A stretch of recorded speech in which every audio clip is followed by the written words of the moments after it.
What's up, tribe? It's your girl Michelle Jones here. It is day 3 on our 31 days of Halloween. I hope you guys are sticking with me. We're kind of on a roll here, and there's going to be some really creepy and interesting topics that we've never discussed on this channel before coming up soon. But today we're going to finally continue on with our Demonology series. Today we are going to be talking about Astaroth. Now, I'll be honest, I butcher most names on this channel, so I could be butchering that name just a little bit. But he is also called Astaroth, Astaroth, and Astaroth pronounced the same, but spelled a little bit differently. I'm going to list them up here for you guys to see. So as per the previous videos, we have been going on this journey to discover the Unholy Trinity. We've already covered Beelzebub, and so basically this is, part 2? So Astaroth is said to be a great duke of hell. He was thought to be part of the first hierarchy who fell, along with Lucifer himself and Beelzebub. We've already talked about Beelzebub, but today we're going to focus on Astaroth, and why I personally feel like he may or may not be confused with Satan a lot. So according to some ancient texts, Astaroth rules over 40 legions of spirits. Now, I read through several different articles about Astaroth, I read through a couple of different books, and they always say that he rules over spirits and not specifically demons or devils, like some of the other demonic entities that we've investigated do. So I'm not sure if there's a purposeful distinction there, if there's something different between spirits, demons, and devils, or if it's just whoever's writing it says different things and they all mean the same thing. Dunno. So Astaroth's name may have actually been derived from ancient goddesses like Astarte or Ishtar, and again, I'm probably butchering names, but it's okay. We've noticed that with Christianity, a lot of times they will take names derived from ancient Babylonian gods and goddesses, ancient, just way back in the day. The people that used to worship these different gods and goddesses, those names would be sort of demonized and attributed to these different darker entities in modern day Christianity. Now, I know we've discussed the Lesser Key of Solomon quite a bit throughout our demonology journey, but Astaroth is mentioned quite a few times in the Lesser Key of Solomon, and he's also mentioned in a lot of infamous grimoires. Now, I don't exactly know what the grimoires are called, that's just what I kept reading over and over again, all these different articles. His name is specifically mentioned in quite a few different grimoires, and these dark books, whatever you want to call them. But in the Lesser Key of Solomon and a few other texts, he's described as this very moody demon who likes to rant and rave about his punishment from being kicked out of heaven and being turned into this demonic creature. And he also likes to talk about the original creation story with Adam and Eve. He seems to think that he was unjustly punished for whatever it is that he did, and is apparently kind of a talker. Now, physically, throughout the Renaissance and things like that, when they were trying to basically give these demonic spirits these images, which I honestly don't understand the purpose for, but anyway, Astaroth was said to be quite an ugly demon who rode on the back of a dragon, and for some reason, they kept depicting him with a viper in his left hand. I'm not entirely sure what the significance of that is. If you guys know what the significance of the viper in his left hand is, please share it in the comments down below. Now, another thing that is often said about Astaroth is that when you summon him, when you speak to him, things like that, he supposedly seems very sympathetic towards the human race. He seems very calm and not super scary and terrifying, which, no offense, if I ever see a demon in real life in 3D form, I'm gonna be scared regardless.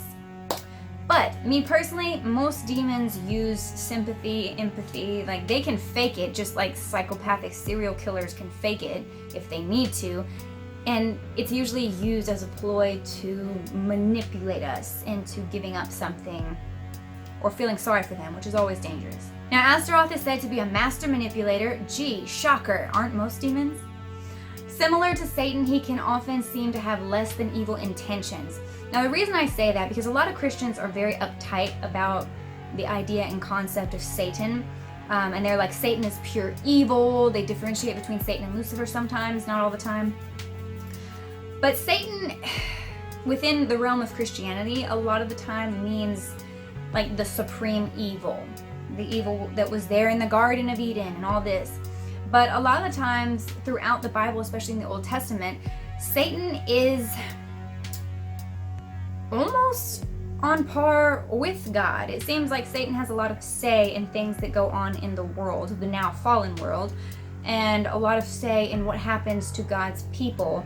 And at times in the Old Testament, it even appears that God will ask Satan to test people or like his advice on things almost. So even though they're enemies, it's kind of like there's almost a mutual respect, which is not uncommon in ancient times. A lot of people respected their enemies, but you're still my enemy, if that makes any sense.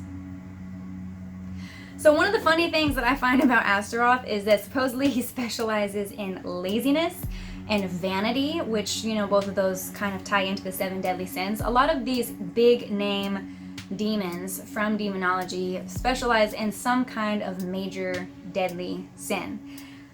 Astaroth with the laziness. Hello, I'm the queen of being lazy and not getting my shit together, obviously, since it takes me forever to actually post videos. But I just thought that was hilarious.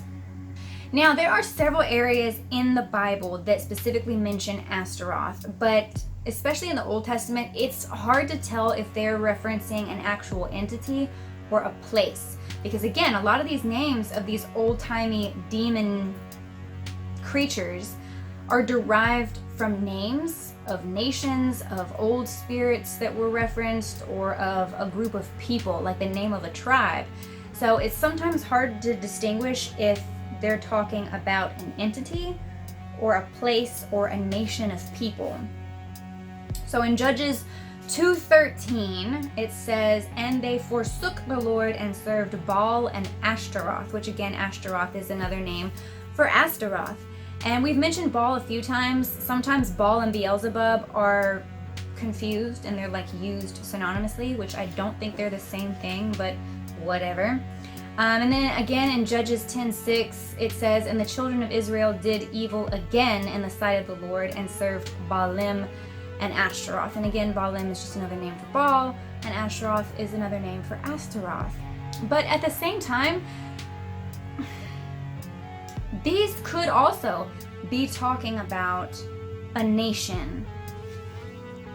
It seems like in the Bible, a lot of the times they will reference people worshiping a group of people or a nation or the concept of that nation, you know? So like different nationalities, different tribes and groups of people that give themselves names, sometimes they're referencing that, like a group of people will turn away from their culture and serve this other nation, not necessarily this other entity. So there is some confusion with that. So I know today's video was super short. There really, honestly, is not that much information about Astaroth out there. When I Googled Astaroth, I found a bunch of Bible verses like the ones I just showed you, which can be very confusing and misleading. I found a bunch of people who are Astaroth worshippers who kind of use Astaroth and Satan synonymously with each other. And I really found like just references of Astaroth, the name, being derived from ancient goddesses like Ishtar and Astarte and many others. So there is a lot of confusion about the name. Where did it come from? What does it exactly mean? Does it directly reference some kind of hierarchical demonic entity? I'm not entirely sure. But I personally think, just like I've talked about in the past, that people get so wrapped up in names and trying to distinguish one from the other that they lose the concept of, maybe we're worrying about the wrong thing here. Because as we all know, like demonic entities will lie a lot of the time. They will give a name, but their name doesn't necessarily mean anything specific. So there's that. But you guys, if you have any information about Astaroth, I know there's like a lot of different information out there, but if there's anything you found that you truly believe about this being, please feel free to share it down in the comments below. Let us know, share some of your knowledge. And that's pretty much it, guys. I know today was super short, but I am on a roll. We're gonna keep going every single day for the entire month of October. I love you all. I hope you all have a great day, and I'll see y'all tomorrow.